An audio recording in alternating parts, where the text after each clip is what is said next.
Hello everyone, welcome to the study with Mayank. मैं हूं आपका मयंक। हम लोगों की यहां पर क्लास 11th एनसीईआरटी ज्योग्राफी की किताब भौतिक भूगोल के मूल सिद्धांत चल रही है। आज आपका इसी क्रम में अध्याय 13वां है। यहां पर हम लोग महासागरीय जल के बारे में पढ़ेंगे। तो चलिए स्टार्ट करते हैं आज का वीडियो। देखते हैं हमें क्या क्या डिस्कस करना है। यहाँ पर आज के अध्याय में हम लोग पृथ्वी पर मौजूद जल और महासागरीय जल के बारे में पढ़ेंगे। जैसा कि आप लोग जानते हैं कि जल जो है पृथ्वी पर रहने वाले सभी प्रकार के जो जीव हैं उनके लिए आवश्यक घटक है। यानी जल के बिना जीवन संभव नहीं है।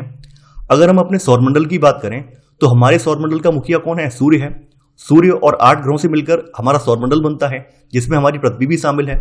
तो हमारे सौरमंडल में पृथ्वी को छोड़कर कहीं भी अन्यत्र जल नहीं पाया जाता है। पृथ्वी पर जल की जो है मात्रा सर्वाधिक है। यानी हमारे पृथ्वी के लगभग 71% भाग पर जल विद्यमान है। और जब हम पृथ्वी को अंतरिक्ष से देखते हैं तो अत्यधिक जल होने की वजह से यह हमें नीली दिखाई देती है। तो इसी आधार पर पृथ्वी को नीला ग्रह या फिर ब्लू प्लेनेट भी कहा जाता है। अब यहां पर जलीय चक्र यानी कि हाइड्रोलॉजिकल साइकिल के बारे में बताया गया है। देखिए, जल एक चक्रीय और नवीकरणीय संसाधन है जिसका प्रयोग और पुनः प्रयोग किया जा सकता है। जल एक चक्र के रूप में महासागर से धरातल पर और धरातल से महासागर तक पहुंचता है। देखिए, महासागरों का जब तापमान बढ़ता है तो महासागरों का तापमान बढ़ने पर क्या होता है, जल जो है इसका वाष्पीकरण होने लगता है। जल जो है जलवाष्प में कन्वर्ट होने लगता है। और जब जलवाष्प जो है ये ऊपर उठती है तो आसमान में ऊपर उठने के उपरांत ये ठंडी होती है। तो ठंडी होने पर आसमान में संघनन की प्रक्रिया होती है। और संघनन की प्रक्रिया से क्या होता है, बादलों का निर्माण होता है। और बादलों में जो बूंदें होती हैं, जब वो बूंदों का भार बढ़ जाता है तो ये वर्षण के रूप में बरसने लगती हैं, वर्षा के रूप में गिरने लगती हैं। तब ये धरातल पे गिरती हैं। तो धरातल पे गिरने पर क्या होता है, जो सतही प्रवाह है, सतही प्रवाह होता है, या फिर जो सरताएं वगैरह बन जाती हैं, सरताओं में जल प्रवाहित होने लगता है। और बाद में जो सरताएं वगैरह होती हैं उनका जल बाद में आके महासागरों में विलीन हो जाता है। तो ऐसे करके जल एक चक्र के रूप में महासागर से धरातल पर और धरातल से महासागर तक पहुंचता है। जलीय चक्र जो है ये करोड़ों वर्षों से कार्यरत है और पृथ्वी पर सभी प्रकार का जीवन इसी पर निर्भर करता है। यानी पृथ्वी पर अगर जल चक्र नहीं होता तो जीवन भी संभव नहीं होता। हालांकि पृथ्वी पर जो जल का वितरण है वो असमान है। आपने देखा होगा कि कुछ इलाके ऐसे हैं जहां पर हर साल सूखा पड़ता है, जहां पर आपने देखा होगा कि लोग जो हैं जल को लाने के लिए बहुत दूर दूर तक ट्रेवल करते हैं। और कुछ इलाके ऐसे हैं जहां पर हर साल बहुत ज्यादा बाढ़ आती है, जल का आधिक्य रहता है। और कुछ इलाके ऐसे हैं जो कि जल के अभाव से जी रहे हैं या जल के अभाव में जूझ रहे हैं।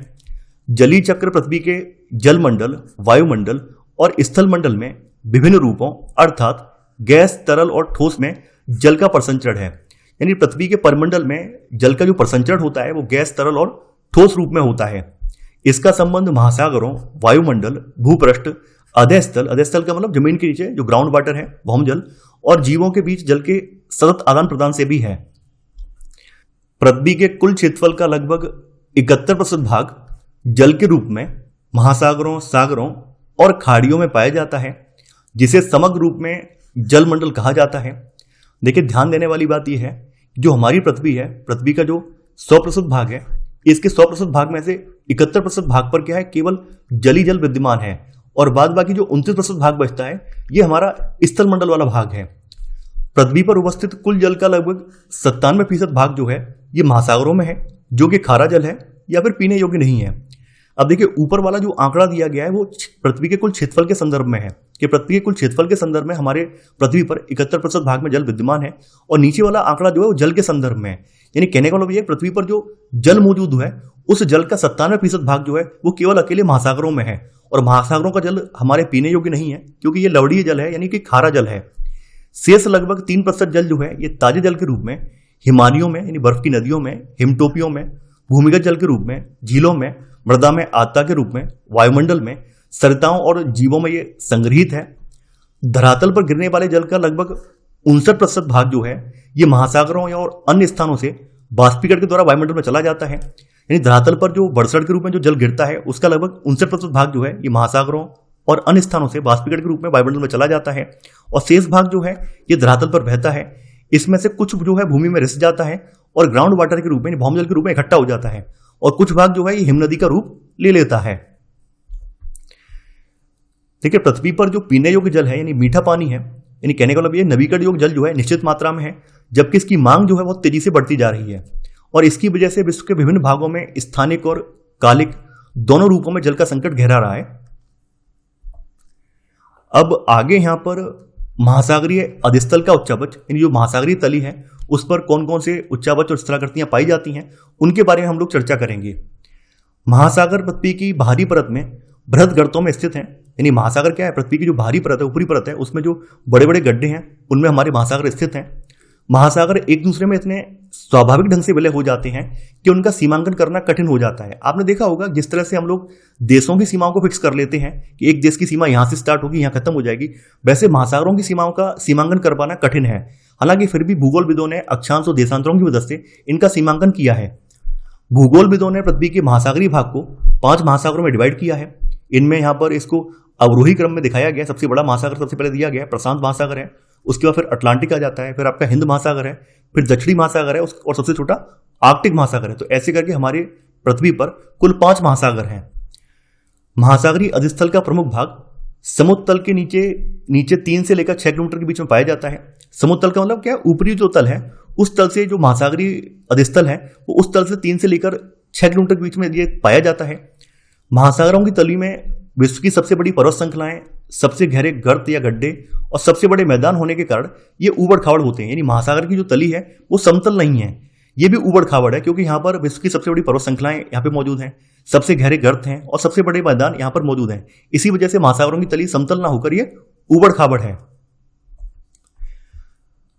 महाद्वीपों पर पाई जाने वाले लक्षणों की तरह जो आपके महासागरों की स्थलाकृतियां हैं, ये स्थलाकृतियां भी विवर्तनिक, ज्वालामुखी और निक्षेपण की क्रियाओं से बनी हैं।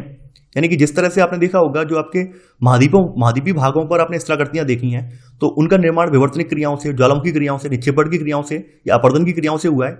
ठीक वैसे ही जो जल के अंदर या महासागरों के अंदर स्थलाकृतियां पाई जाती हैं उनका निर्माण भी विवर्तनिक क्रियाओं से, ज्वालामुखी क्रियाओं से और निक्षेपण की क्रियाओं से हुआ है। अब आगे यहाँ पर महासागरीय अधिस्थल का विभाजन किया गया है। देखिए, महासागरीय अधिस्थल को 4 प्रमुख भागों में बांटा जा सकता है। तो इसका सबसे पहला भाग है महाद्वीपीय मग्न तट, जिसको कॉन्टिनेंटल शेल्फ भी कहा जाता है।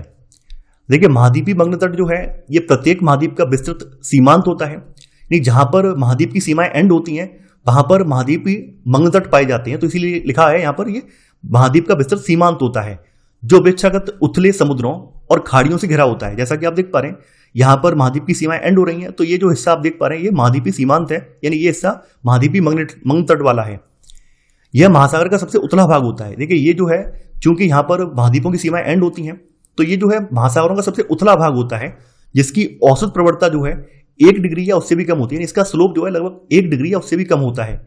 यह शेल्फ अत्यंत तीव्र ढाल पर समाप्त होता है। जैसा कि आप देख पा रहे हैं अत्यंत तीव्र ढाल पर यह समाप्त हो रहा है, जिसे शेल्फ अवकाश कहा जाता है। यानी ये जो हिस्सा है इसको शेल्फ अवकाश कहा जाता है। महाद्वीपीय मग्न तटों की चौड़ाई एक महासागर से दूसरे महासागर में भिन्न होती है। यानी कहने का मतलब यह है कि जो महाद्वीपीय मग्न तट है या महाद्वीपीय शेल्फ है, इनकी चौड़ाई जो है हर महासागर में अलग अलग होती है। इनकी जो औसत चौड़ाई है लगभग 80 किलोमीटर होती है। कुछ सीमांतों के साथ मग्न तट नहीं होते हैं, यानी कुछ महाद्वीप ऐसे हैं जिनकी सीमा यहाँ पर एंड होती है, वहां पर महाद्वीपीय मग्न तट या महाद्वीपीय शेल्फ नहीं पाए जाते हैं, या फिर ये अत्यंत संकीर्ण अवस्था में होते हैं। जैसे कि चिली के तट हैं और सुमात्रा के पश्चिमी तट हैं, वहां पर क्या है महाद्वीपीय मग्न तट या तो अनुपस्थित है या फिर बहुत ही संकीर्ण अवस्था में है। आर्कटिक महासागर में साइबेरियन शेल्फ ये विश्व में सबसे बड़ा है और इसकी चौड़ाई जो है 1500 किलोमीटर है। देखिए, काफी ज्यादा इंपॉर्टेंट है, पूछा भी गया है कि विश्व का सबसे बड़ा शेल्फ या फिर महाद्वीपीय मग्न तट किस महासागर में पड़ता है, तो ये आर्कटिक महासागर में पड़ता है और इसका नाम है साइबेरियन शेल्फ। शेल्फ की जो गहराई है ये कुछ क्षेत्रों में 30 मीटर और कुछ क्षेत्रों में 600 मीटर गहरी होती है। महाद्वीपीय शेल्फों पर अवसादों की मोटाई भी अलग अलग होती है और ये जो अवसाद हैं ये अवसाद भूमि से नदियों के द्वारा, हिमनदियों के द्वारा और पवन के द्वारा भाकर लाए जाते हैं और तरंगों और धाराओं के द्वारा ये दूर दूर तक वितरित कर दिए जाते हैं। देखिए, महाद्वीपीय मग्न तटों पर पेट्रोलियम और प्राकृतिक गैस के विशाल भंडार पाए जाते हैं। इसके अलावा प्रमुख वैश्विक मत्स्य क्षेत्र जैसे कि डॉगर बैंक जो कि पश्चिम यूरोप में पड़ता है, ग्रैंड बैंक और जॉर्जियस बैंक ये उत्तर अमेरिका में पड़ते हैं। ये सभी क्षेत्र जो हैं जहां पर प्रचुर मात्रा में मछलियां मिलती हैं, पकड़ी जाती हैं, ये सब इन्हीं क्षेत्रों के अंतर्गत अवस्थित हैं। इसके बाद दूसरा भाग है इसका महाद्वीपीय ढाल यानी कॉन्टिनेंटल स्लोप। महाद्वीपीय ढाल महासागरीय बेसनों और महाद्वीपीय शेल्फ को जोड़ती है। देखिए, ये जो हिस्सा है नीचे वाला ये जो है ये आपका महासागरीय बेसन है और ये हिस्सा जो है ये महाद्वीपीय ढाल वाला हिस्सा है। तो महाद्वीपीय ढाल क्या करती है, महासागरीय बेसिनों को और महाद्वीपीय शेल्फों को ये जोड़ती है। जैसा कि आप देख पा रहे हैं, ये हिस्सा जो है महाद्वीपीय ढाल वाला हिस्सा है। यह क्षेत्र सेल्फ अवकाश से आरंभ होकर, यानी यहां पर सेल्फ अवकाश होता है, तो ये यहां से आरंभ होकर 2 से 5 डिग्री की ढाल प्रवणता के साथ महासागरीय बेसिन तक विस्तृत होता है, महासागरीय बेसिन तक फैला होता है। ढाल वाले प्रदेश की गहराई जो है, यानी जो ढाल वाला प्रदेश है, ये वाला प्रदेश है, इसकी गहराई 200 मीटर से लेकर 3000 मीटर के बीच में होती है।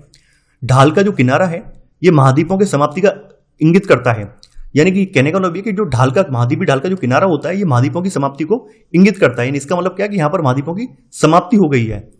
इसी प्रदेश में कैनियन यानी गंभीर खड्ड और खाइयां दिखाई देती हैं, यानी महाद्वीपीय ढाल वाले क्षेत्र में ही कैनियन और गहरी खाइयां दिखाई देते हैं। तीसरा भाग है गंभीर सागरीय मैदान या डीप सी प्लेन। देखिए ये जो है ये महासागरीय बेसिनों के मंद ढाल वाले क्षेत्र होते हैं और ये विश्व के सबसे चिकने और सपाट भाग हैं। इनकी गहराई जो है 3000 से लेकर 6000 मीटर के बीच में होती है और ये मैदान महीन कणों वाले अवसादों जैसे कि मृत्तिका और गाद से ढके होते हैं। महासागरीय नितल के लगभग 75.9% भाग पर विस्तृत गहरे समुद्री मैदान समतल प्रकृति के होते हैं। यानी कहने का मतलब यह है कि गंभीर सागरीय मैदानों का लगभग 76% भाग जो है समतल प्रकृति का होता है। इन्हीं मैदानों के अंतर्गत बीच बीच में ज्वालामुखी पर्वत और द्वीप, कटक, गर्त, खाइयां, विभंग आदि कई सागरीय संरचनाएं भी अवस्थित होती हैं। यानी इन्हीं मैदानों के बीच में आप ज्वालामुखी पर्वत, द्वीप, कटक या फिर गर्त, खाइयां, विभंग आदि इन्हीं मैदानों के बीच में पाए जाते हैं।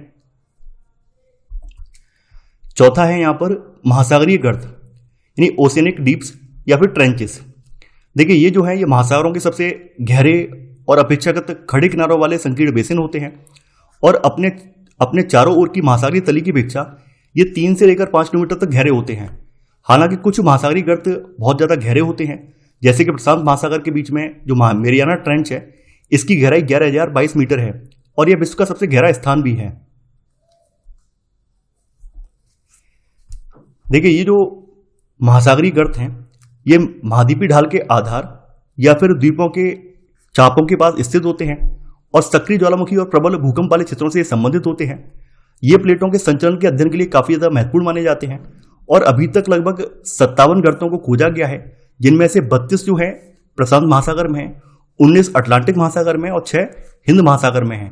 इन सबसे ज्यादा जो गर्त हैं वो आपके प्रशांत महासागर में है और सबसे गहरा गर्त कौन सा है, प्रशांत महासागर में स्थित मेरियाना ट्रेंच है।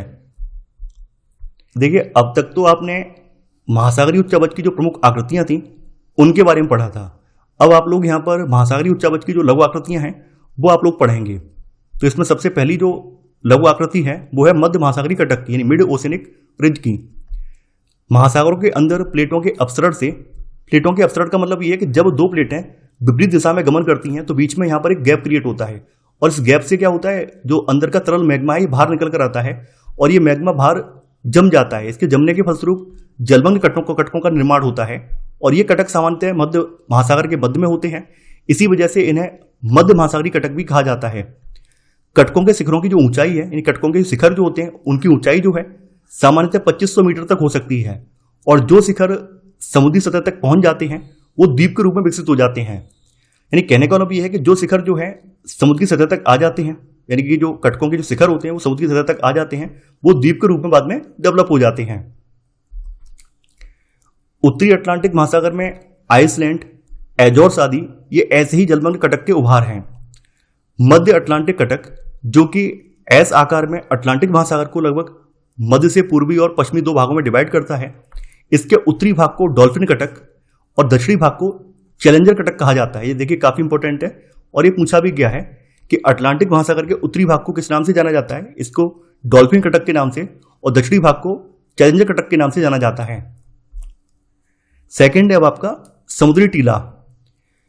देखिए समुद्री टीला जो है नुकीले शिखरों वाला एक पर्वत होता है जो समुद्री तली से ऊपर की ओर उठता है किंतु महासागरों के सतह तक ये नहीं पहुंच पाता है। यानी जो समुद्र की तली है यहां से ये ऊपर की ओर उठता है लेकिन ये ऊपर महासागर का जो सतह है यहां तक ये नहीं पहुंच पाता है। इस संरचना को समुद्री टीला या फिर नितल पहाड़ी भी कहा जाता है। जैसा कि आप देख पा रहे हैं समुद्र टीला है, ऊपर महासागर की सतह है यानी महासागर की सतह तक नहीं पहुंच पाया है। ये ज्वालामुखी के द्वारा उत्पन्न होते हैं जो 3000 से लेकर 4500 मीटर ऊंचे हो सकते हैं। एम्पेरर समुद्री टीला जो कि प्रशांत महासागर में हवाई द्वीप समूह का विस्तार है इसका एक अच्छा उदाहरण है। जिनका शिखर नितल से 1000 मीटर ऊंचा उठा हो उन्हें समुद्री पर्वत कहते हैं। यानी कहने का मतलब कि ऐसे शिखर जो कि समुद्री नितल से लगभग 1000 मीटर उठे हों उन्हें समुद्री पर्वत कहते हैं। सपाट शीर्ष वाले जो समुद्री पर्वत होते हैं, यानी जिनका शीर्ष, इनका जो ऊपर वाला हिस्सा होता है सपाट होता है, इस तरह का सपाट होता है, उन्हें उन पर्वतों को गुयाट कहा जाता है। अगला है इसमें जलमग्न कैनियन। देखिए, महासागर के नितल पर स्थित गहरे गार्ज को जलमग्न कैनियन कहते हैं और ये जो है गहरी घाटियां होती हैं। ये मुख्यतः महाद्वीपीय निमग्न तट, ढाल और उत्थान तक ही सीमित होते हैं।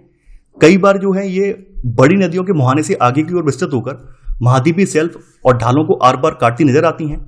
जैसा कि आप यहाँ पर देख पा रहे हैं, ये जलमग्न कैनियन है। यहाँ पर आप देख पा रहे हैं, ये जलमग्न कैनियन यहाँ पर आप देख पा रहे हैं। देखिए, जिस तरह से जलमग्न कैनियन आपके स्थलीय धरातल पे पाई जाती हैं, ठीक ऐसी जलमग्न कैनियन जो है हमारे महासागरों के भीतर भी पाई जाती हैं। हडसन कैनियन यूएसए में और कोंगो कैनियन जो है ये विश्व के प्रसिद्ध जलमग्न कैनियन के उदाहरण हैं। चौथा है अब आपका निमग्न द्वीप, सबमर्ज्ड आइलैंड। ऐसे समुद्री टीले जिनके शिखर चपटे हों निमग्न द्वीप कहलाते हैं।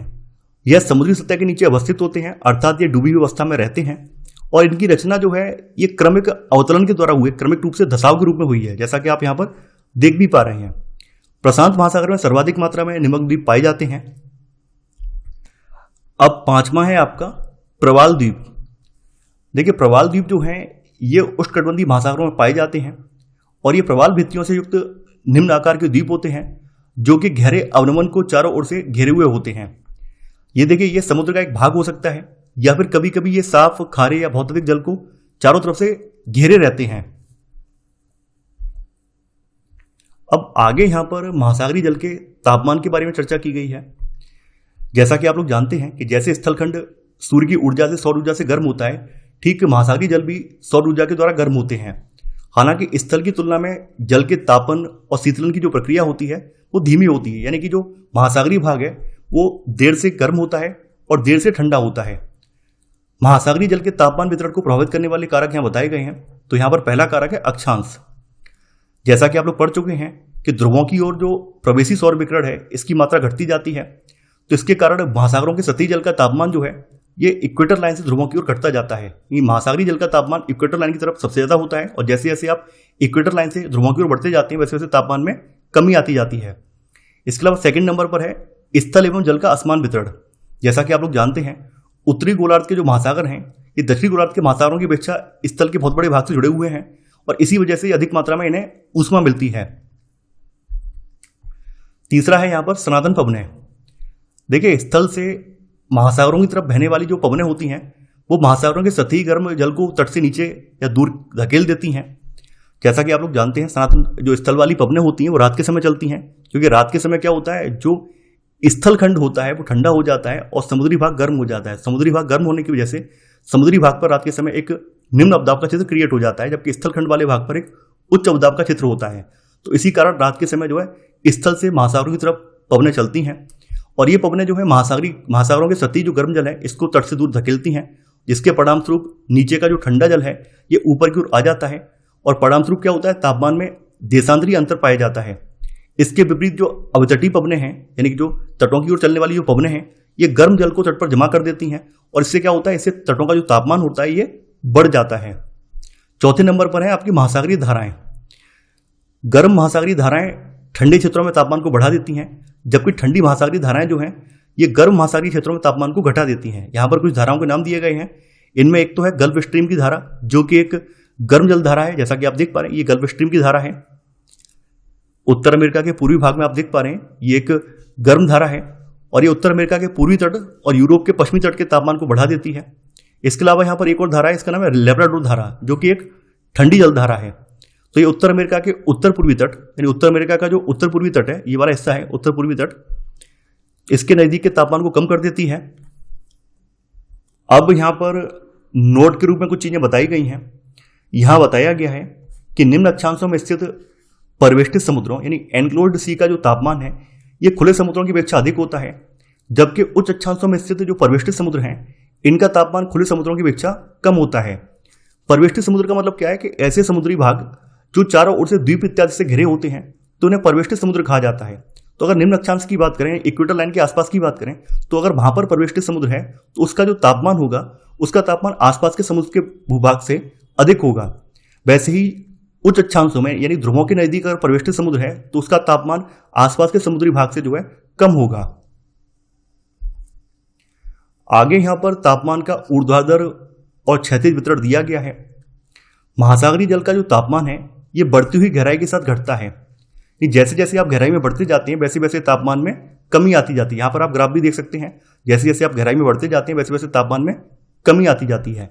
और वह सीमा क्षेत्र जहां तापमान में तीव्र गिरावट आती है उसे ताप प्रवणता या थर्मोक्लाइन कहा जाता है। यानी वह सीमा क्षेत्र जहां पर तापमान में तीव्र गिरावट आ रही है, यानी आप देख पा रहे हैं ये सीमा क्षेत्र है, यहाँ पर तीव्र गिरावट आ रही है तो इसे ताप प्रवणता या फिर थर्मोक्लाइन क्षेत्र कहा जाता है। जल के कुल आयतन का लगभग 90% भाग जो है ये गहरे महासागर में ताप प्रवणता के नीचे पाया जाता है। यानी जल के कुल आयतन का लगभग 90% भाग जो है ये ताप प्रवणता सीमा जो है उसके नीचे पाया जाता है और इस क्षेत्र में तापमान जो है ये 0 डिग्री सेल्सियस पहुंच जाता है। मध्य और निम्न अक्षांशों में महासागरों के तापमान की संरचना को सतह से तली की ओर 3 परतों में डिवाइड किया गया है। 3 परतों वाली प्रणाली के रूप में समझा जा सकता है। यहां पर बताया गया कि जो पहली परत है वो सबसे ऊपरी परत होती है। यानी महासागरों की सबसे ऊपरी परत क्या होती है, जो पहली परत होती है सबसे ऊपरी परत होती है जो लगभग 500 मीटर मोटी होती है। जैसा कि आप देख पा रहे हैं यहाँ पर दिखाया गया जो पहली परत है, ये वाली जो पहली परत है ये सबसे ऊपरी परत है और ये लगभग 500 मीटर मोटी होती है और इसका जो तापमान है, यानी इस परत का लगभग जो तापमान है यहाँ पर वो लगभग 20 से लेकर 25 डिग्री सेल्सियस के बीच में होता है। उष्णकटिबंधीय क्षेत्रों में यह परत जो है पूरे वर्ष उपस्थित होती है, जबकि मध्य अक्षांशों में ये जो ऊपरी वाली परत है ये केवल ग्रीष्म ऋतु में विकसित होती है। वहीं जो दूसरी परत है जिसे ताप प्रवणता या फिर थर्मोक्लाइन परत भी कहा जाता है, यानी ये आप देख पा रहे हैं ये दूसरी वाली परत है, इसको ताप प्रवणता या फिर थर्मोक्लाइन परत इसको कहा जाता है। तो ये जो परत है ये पहली वाली परत के नीचे पड़ती है। यानी पहली परत जो आप देख पा रहे हैं इस परत के नीचे आपकी सेकंड वाली जो परत है जिसे ताप प्रवणता परत या फिर थर्मोक्लाइन परत कहा जाता है इसके नीचे पाई जाती है। और इसमें गहराई के साथ जैसे जैसे आप बढ़ते जाएंगे वैसे वैसे तापमान में तीव्र गिरावट आती जाती है। यहाँ थर्मोक्लाइन की जो मोटाई है, जैसा कि आप देख पाए थर्मोक्लाइन परत की जो मोटाई है 500 से लेकर 1000 मीटर तक होती है। और तीसरी परत जो होती है वो ताप प्रवणता परत के नीचे होती है। ये जो परत है बहुत ज्यादा ठंडी होती है और ये गंभीर महासागरीय तली तक विस्तृत होती है, यानी गहरी महासागरीय तली तक ये परत विस्तृत होती है। आर्कटिक एवं अंटार्कटिक व्रतों में सतही जल का जो तापमान है ये 0 डिग्री सेल्सियस के निकट होता है और इसलिए गहराई के साथ तापमान में बहुत अधिक अंतर नहीं आता है।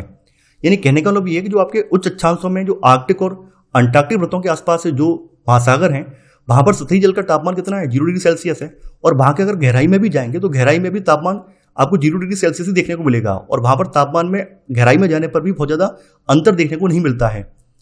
यहाँ ठंडे पानी की केवल एक ही परत पाई जाती है, यानी आर्कटिक और अंटार्कटिक व्रत हैं यहाँ के जो महासागर हैं यहाँ पर केवल एक परत पाई जाती है, जबकि निम्न अक्षांशों मध्य अक्षांशों में आपको 3 परतें देखने मिल जाती हैं।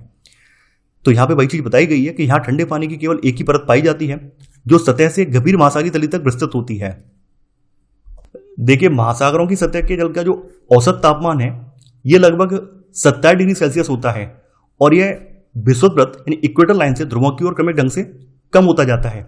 यानी कहने का मतलब ये कि जो आपकी इक्वेटर लाइन है 0 डिग्री अक्षांश है इसके आसपास महासागरीय सतह के जल का जो औसत तापमान है ये 27 डिग्री सेल्सियस पाया जाता है। और जैसे जैसे आप उच्च अक्षांशों की ओर बढ़ते जाते हैं उत्तरी गोलार्ध और दक्षिणी गोलार्ध में वैसे वैसे सतही जल का औसत तापमान कम होता जाता है।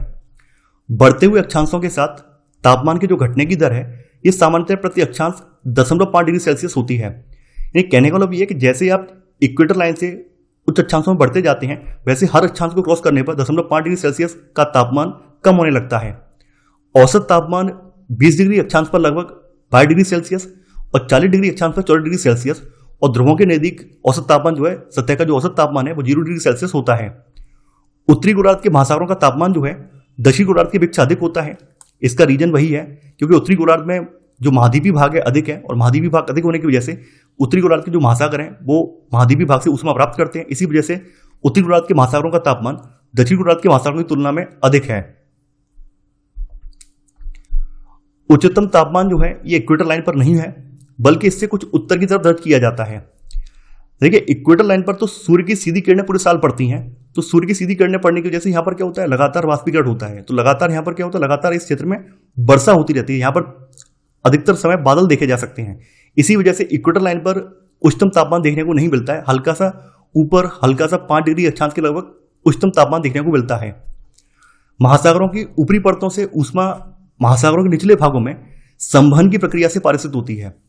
यानी कहने का मतलब ये है कि सबसे पहले क्या होता है, सबसे पहले महासागरों की ऊपरी परत गर्म होती है और ऊपरी परत से फिर निचली परतें गर्म होती हैं।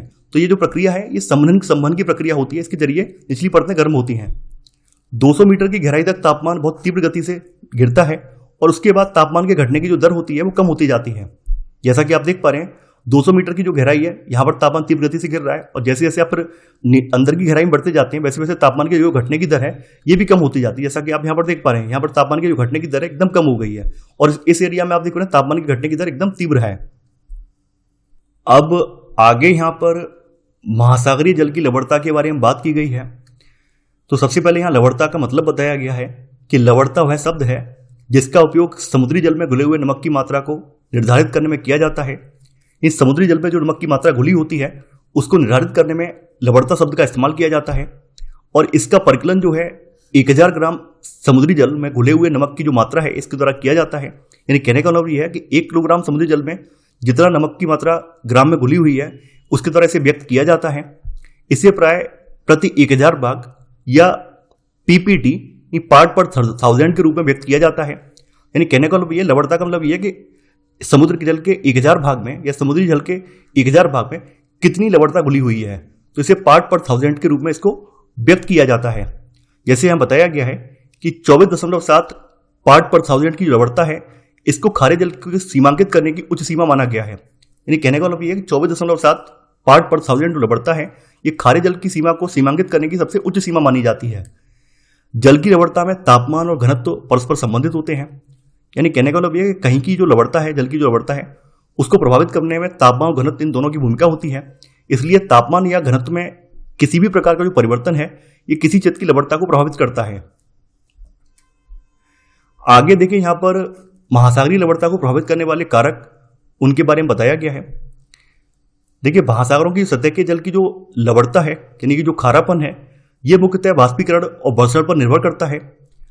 तटीय क्षेत्रों में सतह के जल की जो लवणता है ये नदियों के द्वारा लाए गए ताजे जल के द्वारा और ध्रुवीय क्षेत्रों में बर्फ के जमने और पिघलने की क्रिया से सबसे ज्यादा प्रभावित होती है। यानी कहने का मतलब यह है कि जो महासागरों की सतह है तो वहां पर लगातार वाष्पीकरण की क्रिया होती रहती है और वहां पर लगातार वर्षण भी होता है। तो महासागरों की सतह की जो लवणता होती है वो घटती बढ़ती रहती है, उसमें कमी पाई जाती है। जबकि जो तटीय इलाके होते हैं तटीय इलाकों में क्या होता है जो नदियां वगैरह आकर अपना यहाँ पर मुहाना बनाती हैं, नदियां वगैरह आकर अपना यहाँ पर जल गिराती हैं, या फिर ऐसे इलाके जो कि ध्रुवों के नजदीक हैं तो वहां पर ध्रुवों से पिघलने वाली जो बर्फ होती है, क्योंकि बर्फ जो होती है वो अच्छे पानी की होती है यानी मीठे पानी की बर्फ होती है, तो बर्फ जब पिघलती है तो बर्फ पिघलने से जो लवणीय जल है लवणीय जल में मिल जाता है, तो इस वजह से लवणता प्रभावित होती है। इसके अलावा पवन भी जल को एक क्षेत्र से दूसरे क्षेत्र में स्थानांतरित करती है और इससे भी लवणता प्रभावित होती है। इसके अलावा जो महासागरीय धाराएं हैं, गर्म या ठंडी धाराएं हैं, ये भी लवणता में भिन्नता उत्पन्न करने में सहयोग करती हैं। अब यहाँ पर संसार के कुछ उच्चतम लवणता वाले क्षेत्रों के बारे में बताया गया है।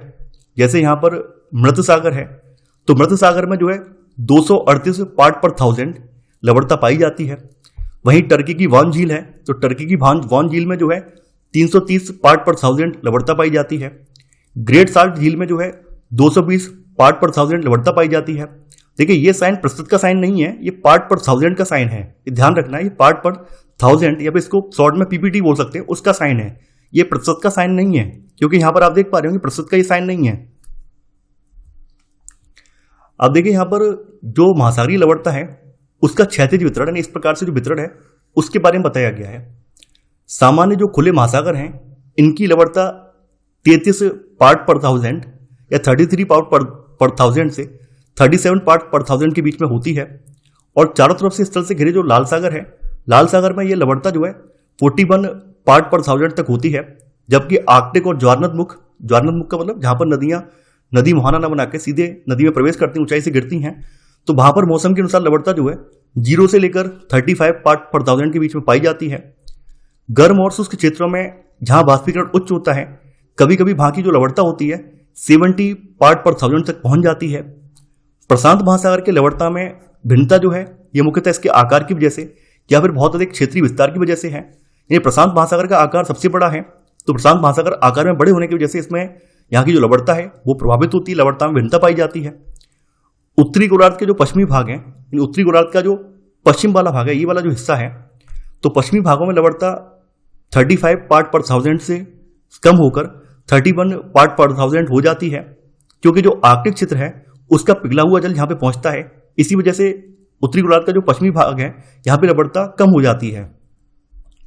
अटलांटिक महासागर की जो औसत लवणता है ये 36 पार्ट पर थाउजेंड के लगभग पाई जाती है। ठीक है, ये आपका अटलांटिक महासागर है, जैसा कि आप देख पा रहे हैं इसकी औसत लवणता 36 पार्ट पर थाउजेंड की लगभग पाई जाती है। उच्चतम लवणता जो है 15 डिग्री से लेकर 20 डिग्री अक्षांश के बीच में दर्ज की गई है। अधिकतम लवणता जो है 20 डिग्री उत्तरी और 30 डिग्री उत्तरी और 20 डिग्री पश्चिमी से लेकर 60 डिग्री पश्चिमी के बीच में पाई जाती है। उच्च अक्षांश में स्थित होने के बावजूद जो उत्तरी सागर है, जैसा कि आप देख पा रहे हैं उत्तरी सागर है, तो ये उच्च अक्षांश में पड़ता है।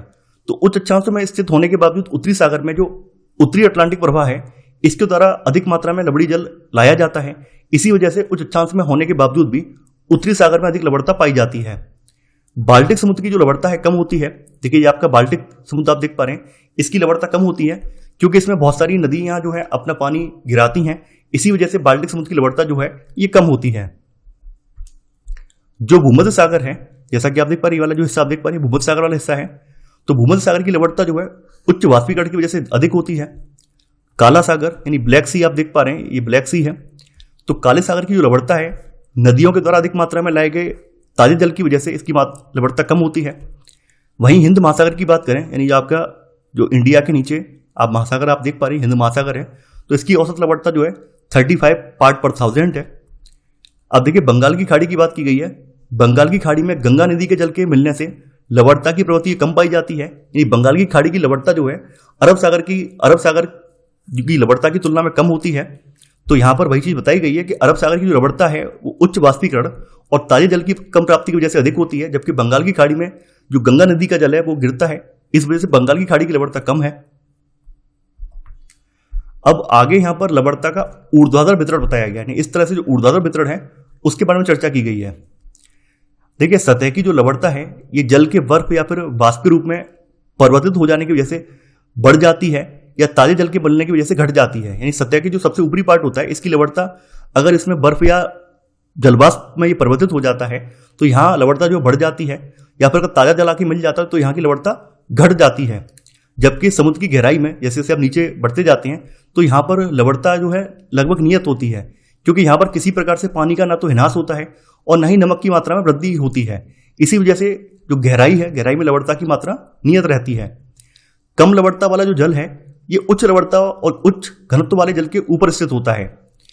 देखिए लवणता जिस जल में कम होगी वो जल हल्का होगा और जो उच्च लवणता वाला जो जल होगा वो भारी होगा। तो कम लवणता वाला जल क्या होता है, हमेशा उच्च लवणता वाले जल के ऊपर होता है। लवणता साधारणतः गहराई के साथ बढ़ती है। जैसे जैसे आप गहराई में बढ़ते जाते हैं वैसे लवणता की जो मात्रा है वो बढ़ती जाती है और एक स्पष्ट क्षेत्र जिसे हेलोक्लाइन कहा जाता है उसमें यह तीव्रता से बढ़ती है। यानी लवणता जो है हेलोक्लाइन सीमा के बाद तीव्रता से बढ़ती है। हेलोक्लाइन सीमा में यह तीव्रता से बढ़ती है। यदि अन्य कारक स्थिर रहें तो समुद्री जल की जो लवणता है उसकी घनत्व को बढ़ाती है। अगर समुद्री जल की लवणता बढ़ेगी तो समुद्री जल का जो घनत्व है ये बढ़ जाएगा। समुद्री जल भारी हो जाएगा तो इसका घनत्व बढ़ जाएगा। उच्च लवणता वाला समुद्री जल जो है ये प्राय कम लवणता वाले जल के नीचे बैठ जाता है। इससे लवणता का स्थिरीकरण हो जाता है। यानी जो उच्च लवणता वाला जल है वो कम लवणता वाले जल के नीचे आ जाता है, तो इससे क्या होता है, लवणता का स्थिरीकरण हो जाता है। तो ये था हमारा आज का वीडियो। आई होप आपको आज का वीडियो पसंद आया होगा। आप लोग इस वीडियो को लाइक और शेयर करना बिल्कुल मत भूलिए और मैं आशा करता हूं कि आपको ये सीरीज पसंद आ रही होगी। देखिए अब आपको कोई नोट्स बनाने की आवश्यकता नहीं है। आप डायरेक्ट हमारे टेलीग्राम चैनल पर जाकर नोट्स को परचेज कर सकते हैं।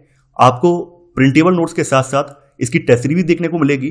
तो अब आपको मेहनत करने की आवश्यकता ज़्यादा नहीं है, आप डायरेक्ट हमारे नोट्स को परचेज कर सकते हैं। तो आज के लिए इतना ही। Thanks for watching. जय हिंद।